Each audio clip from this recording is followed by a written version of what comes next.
अस्सलामुअलैकुम जी, मैं हूं मारिया अली और आप देख रहे हैं मेरा यूट्यूब चैनल। ज़ारा काज़मी को किसके कहने पर इंटरनेशनल माफिया की भेंट चढ़ाने की तैयारी, हम जिन्स परस्ती और कम उम्र लड़कियों को बहकाने की साजिश, कुकड़ी गैंग ने बैनुल अक़वामी एजेंडे पर काम करने के कितने डॉलर्स दिए, कितनी जेबें भरी, कितने बैंक अकाउंट भरे, आज की वीडियो में हम इस पर बात करेंगे। सस्ती अदाकारा ज़ारा काज़मी के अगवा का इतराफ़ी नोट लिखने के बाद एकदम से उसकी याददाश्त वापस आती है, या फिर जो पिया हुआ था उसके असरात जो हैं वो कम होते हैं। तो अब उन लाइंस को जिनको इसने मान लिया था कि हाँ जी है, बच्ची को जो है वो अगवा किया गया, उस नोट को उसने एडिट किया और उसको एडिट करने के बाद वो लाइंस यानी कि एतराफ़ी लाइंस, बच्ची के अगवा करने की एतराफ़ी लाइंस आंटी ने जो है उसको रिमूव कर दिया है। मर्दों से औरतों की तजलील करवा के अपने आप को ज़हनी सुकून देने वाली खातून जो है आज बाकियों की तरबियत पे सवालिया निशान खड़े कर रही है।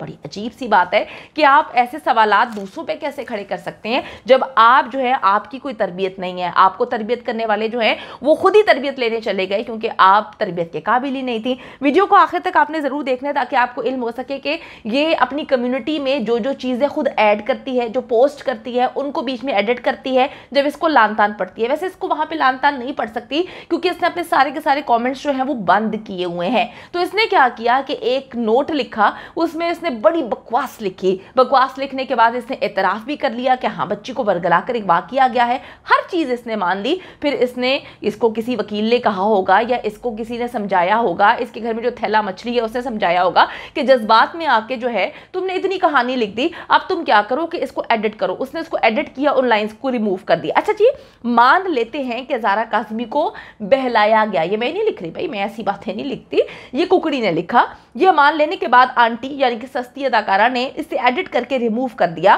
पोस्ट में से ही। अच्छा जी, सस्ती अदाकारा की अगर मैं बात करूं और उसका जो गैंग है रियासत पाकिस्तान के खिलाफ मुकम्मल तौर पर प्रोपेगेंडा कर रहा है, साजिशें करने में मसरूफ़ है। ये लोग हम जिन्स परस्ती को फ़रोग दे रहे हैं, ये कम उम्री की शादी को फ़रोग दे रहे हैं, ये जो माइनर बच्चियां हैं उनको भागने के लिए मजबूर कर रहे हैं, ये ऐसी ऐसी गलीज़ और गंदी हरकत करने पर आवाम को जो है मजबूर कर रहे हैं कि हम परेशान हो जाते हैं। बार बार किसी को पठानों की स्वीडिश कहना ये सोचने पर मजबूर करता है कि क्या इनके घर में इस चीज़ को फ़रोग दिया जाता है, इनके घर में क्या इस चीज़ को पसंद किया जाता है, क्या इनके घर में ये सारी चीज़ें चलती आ रही हैं। क्योंकि हम जैसे आम लोग, जो नॉर्मल लोग हैं, उनकी ज़िंदगी में जब ये चीज़ें नहीं होती तो उनको ऐसी चीज़ें याद भी नहीं आती। और जिस तरह से ये किसी एक कम्युनिटी को जो है वो उस पर उंगली उठा रहे हैं और कह रहे हैं कि जी हम जिन्स परस्ती को हर हाल में पाकिस्तान में आम करो, तो अब मैं आपको बताती चलूं कि ये एक ऐसा एजेंडा है जो प्रमोट कर रहा है गलत किस्म की चीज़ों को। और मैं आपको बताती चलूं कि ये जो है मुख्तलिफ ममालिक के एजेंडों को प्रमोट करने की जो है कोशिशें कर रहे हैं। इनको पैसे मिले हुए हैं कि इन्होंने बैनुल अक़वामी एजेंडे को जो है इस पर काम करना है, उसके एवज़ इनको डॉलर्स मिलेंगे और इनका एजेंडा ये है कि इन्होंने हम जिन्स परस्ती पाकिस्तान में आम करनी है। इन्होंने बताना है कि हर हाल में जो है गलत किस्म के काम किया करें और हम आपको सपोर्ट करेंगे। दूसरा, इन्होंने जो बच्ची छोटी होती है, जो 13-14 साल की बच्चियां होती हैं, उनको वर्गला के जो है इनका काम ये है कि उनको वालिदैन से बदज़न करना, उसके बाद उनको मुल्क से बाहर बेच देना। तो इस तरह के गलत किस्म के एजेंडों पे ये लोग काम कर रहे हैं और बड़े ही शर्म की बात है कि इन लोगों को शर्म नहीं आती। वो पता नहीं सस्ती अदाकारा क्या बकवास कर रही थी क्योंकि उसको अलिफ बे तो पता नहीं है, ना वो पढ़ी लिखी है, जाहिल किस्म की खातून है। मैंने आपको बताया कि वो रेलवे स्टेशन पर मूँगफलियाँ बेचा करती थी, अब इसने वहीं से इकट्ठे किए हैं लोग, जो कुछ कराची से भी हैं मूँगफलियाँ बेचने वाले रेलवे स्टेशन पर और कुछ जो है वो पंजाब से हैं। तो अब वो कहती है कि जी 15 साल की आ गई है, तो 15 साल तो जो कानून है, भाई कौन सा कानून है मुझे भी बता दो। पंजाब का कानून जो है वो 15 साल तो नहीं, 16 साल है। और कराची का कानून, सिंध का कानून अगर मैं बात करूं तो वो जो है वो 18 साल है। तो 16 और 18 में 15 कहाँ से आ गया? थोड़ा सा होमवर्क करके आ जाओ। इसने जी एक पोस्ट लगाई है। सबसे पहले मैंने आपको बता दिया कि ये किस एजेंडे पर काम कर रहे हैं, ये बैनुल अक़वामी एजेंडे पर काम कर रहे हैं कि किस तरह से इन्होंने लड़कियों के साथ ये सब कुछ करना है और गलत किस्म की एक्टिविटीज़ में उनको इन्वॉल्व करना है। इसने कल जी एक अपनी पोस्ट लगाई जिसको बाद में आप देख सकते हैं एडिट किया हुआ है इसने। अच्छा जी, इसने कहा कि जी मैं सारे पेरेंट्स को जो है एडवाइस करती हूँ कि अपनी औलाद की परवरिश तरबियत पर ध्यान दें, उनसे दोस्ती करें और उनके मामलात में लापरवाही ना बरतें। अच्छा जी, बड़ी अजीब सी बात है कि यही सबसे पहले तुम अपने वालिदैन को समझाती। ना तुम्हारे वालिदैन ने तुम्हारी परवरिश सही की, ना तुम्हारी तरबियत पे ध्यान दिया गया, ना तुमसे दोस्ती की गई, इस वजह से तुम इस तरह की हो कि तुम्हें तस्कीन मिलती है अपने प्रोग्राम में मर्दों से जो है औरतों के ऊपर कीचड़ उछलवा के। अच्छा जी, आगे क्या कहती हैं? ज़ारा काज़मी केस पर बात कर रही है कि जो ज़ारा काज़मी है केस है उसका सरासर जो है पेरेंट्स की लापरवाही का ये नतीजा है, घर का ख़राब माहौल का नतीजा है। मेहदी अली काज़मी के सपोर्टर्स खुदारा होश के नाखून लें और नेगेटिव प्रोपेगेंडे की बजाय अपनी औलाद की तरबियत पर तवज्जो दें, एटलीस्ट ट्राई करें, बाकी अल्लाह पे छोड़ दें। अच्छा जी, कितनी अजीब सी बात है कि वो बात करें हैं कि मेहदी अली काज़मी के घर की जो तरबियत है, उनके घर का माहौल है, तो आपकी तरबियत भी पता चलती है कि आपके घर में किस तरह का माहौल है। आप हम जिन्स परस्ती को आप फ़रोग देती हैं तो आपके घर में इस तरह का माहौल होगा। आप जो है औरतों को तजलील करवा के जो है बड़ी खुश होती हैं, तो मेरे ख्याल में यही माहौल आपके घर में होगा।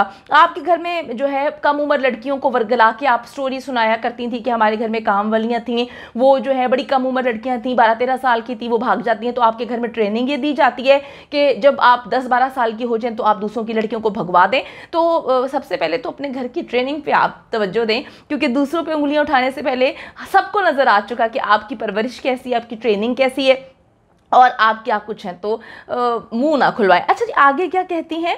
आगे कहती हैं कि जी ज़ारा काज़मी केस में मेहदी काज़मी को सपोर्ट करने वाले अक्सर ऐसे लोग हैं जिनको अपनी औलाद की तरबियत पे शक है कि उन के नॉर्मल घरों और अच्छी तरबियत जिन पेरेंट्स की हो उनके बच्चे घरों से नहीं जाते और पता नहीं क्या कुछ करते हैं। अच्छा जी, फिर कहते हैं मान लेते हैं कि लड़की को बहलाया गया, सवाल ये है। अच्छा, ये वाली लाइन एडिट की है, लेकिन हम सब ने स्क्रीनशॉट्स लेकर रखे हुए हैं। स्क्रीनशॉट्स का ज़माना है, इनकी सारी बकवास वीडियोस हर चीज़ हम लोग सेव करते हैं और महफूज हमारे पास हैं। ये कहानी सुनाया करते हैं कि हमने इदारों को दे दिए, तो हम भी बहुत सारे इदारों को बहुत सारी चीज़ें देने के लिए हमने बड़ी महफूज की हुई है। तो इसने जी ये लाइन एडिट की है जो मैं आपको पढ़ के बता रही हूँ। इसने लिखा था कि मान लेते हैं कि लड़की को बहलाया गया, सवाल ये है कि ऐसी क्या कमी थी तरबियत में कि लड़की बहक गई। बिल्कुल जी बिल्कुल, आप भी तो इतनी जगह पर बहकी हैं, आप इतनी गलत किस्म की बातें करती हैं, आप गंदी गलीज जो है कमेंट्स करती हैं, आप गलाजत से भरपूर लोगों पर जो है उंगलियां उठाती हैं, लोगों की माँ बहन बेटियों की तरबियत और गंदगी से भरपूर आप चीज़ें करती हैं। आपकी तरबियत में कौन सी कमी रह गई? इस पर भी सवालिया निशान है, इस पर भी आपको सोचना चाहिए। फिर आगे कहती हैं कि सवाल ये है कि मेहदी अली काज़मी के सपोर्टर से अगर जो है बच्ची माइनर है तो उसके हार्मोन्स ने इजाज़त कैसे दे दी कि लव मैरिज करने के लिए घर से आ गई। बकौल बच्ची के उसके घर के माहौल में जो है ऐसी प्रॉब्लम्स थी जो उससे मजबूर किया। तो भाई आपके घर में भी बहुत सारी प्रॉब्लम्स हैं, आप के घर के अंदर भी बेपनाह जो है माहौल ख़राब है, तो आप अपने आप को संभालिएगा। आप जो है कहीं सर्फ ना खा लीजिएगा, आप जो हैं वो साबुन ना पी लीजिएगा। कितनी मज़ेदार बातें करते हैं ना। मैं कहती हूँ कि इतनी प्रॉब्लम है, वो कौवा जो है वीडियो लगाता है किसी के खिलाफ और उसके बाद डिलीट कर देता है और धमकियाँ देता है, उसके बाद ये पोस्ट लगाती है अपनी कम्युनिटी में और उसके बाद उसमें से लफ्ज़ों को एडिट करती है और उसके बाद उड़ा देती है। यार हिम्मत नहीं होती तो फिर क्यों इतनी बड़ी बड़ी फड़े मारते हैं? हिम्मत है तो फिर उस चीज़ को डिलीट ना किया करें, एडिट ना किया करें। तो ये कहानी है कि जी बात करते हैं मेहदी अली काज़मी के घर की तरबियत की। सवाल कौन उठा रहा है? बंदा कहता है कि नस्लों की तरबियत होनी बाकी है। अल्लाह ताला जी सब पे रहम करे। इनका जो एजेंडा है, यानी कि हम जिन्स परस्ती का एजेंडा, इनका एजेंडा है कम उम्र लड़कियों की शादी करवाने का एजेंडा, इनका एजेंडा है कि मासूम लड़कियों को बहका कर उनको भगाने का एजेंडा। अल्लाह ताला जी नीस्तो नाबूद करे हर उस मुल्क दुश्मन अनासिर को जो मुल्क के खिलाफ गंदगी कर रहे हैं, जो कौम के खिलाफ गंदगी कर रहे हैं और जो कौम की माँ बहन बेटियों को बर्बाद करने के दर पे हैं।